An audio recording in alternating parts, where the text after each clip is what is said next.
جہانگیر ترین کے بھائی عالمگیر ترین کی موت کی وجہ سامنے آ گئی۔ عالمگیر خان ترین نے خودکشی کیوں کی؟ پولیس کو کمرے سے کیا ملا؟ آخری خط میں سب لکھ دیا۔ عالمگیر ترین کا خودکشی سے پہلے لکھا گیا خط بھی منظر عام پر آ گیا۔ پوسٹ مارٹم رپورٹ کے مطابق عالمگیر ترین نے آج صبح 10:30 پر سر میں گولی مار کر خودکشی کر لی۔ ان کی موت زیادہ خون بہہ جانے کے باعث ہوئی۔ کن پٹی پر ایک گولی آر پار ہوئی۔ گولی دائیں جانب سے لگ کر بائیں جانب سے نکل گئی۔ گولی لگنے سے دماغ کے ٹشو بری طرح متاثر ہوئے، جبکہ جسم پر تشدد کے کوئی نشانات موجود نہیں۔ پوسٹ مارٹم کے بعد عالمگیر ترین کی لاش سرد خانے منتقل کر دی گئی ہے۔ پولیس کو کمرے سے ایک خط ملا جو عالمگیر ترین نے خودکشی سے پہلے لکھا تھا۔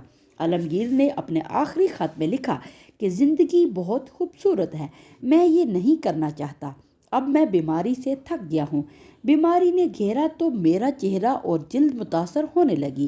اس کے علاوہ لکھا کہ میں بھرپور زندگی جی رہا تھا۔ کچھ عرصہ قبل سری لنکا میں چھٹیاں گزار کر آیا۔ پڑھنے اور سونے میں شدید دشواری ہو رہی تھی۔ نیند کی گولیاں لے کر سوتا تھا۔ مسائل اتنے ہو گئے ہیں کہ بتا نہیں سکتا۔ پولیس نے پستول اور عالمگیر ترین کا لکھا گیا مبینہ خط فرانسک کے لیے بھجوا دیا ہے۔ فنگر پرنٹس اور دیگر شواہد اکٹھے کرنے کا عمل جاری ہے۔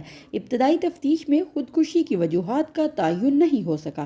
جہانگیر ترین پارٹی کے اجلاس میں موجود تھے جہاں انہیں بھائی سے متعلق اطلاع ملی، جس کے بعد وہ اون چودھری کے ہمراہ فوری طور پر وہاں پہنچے۔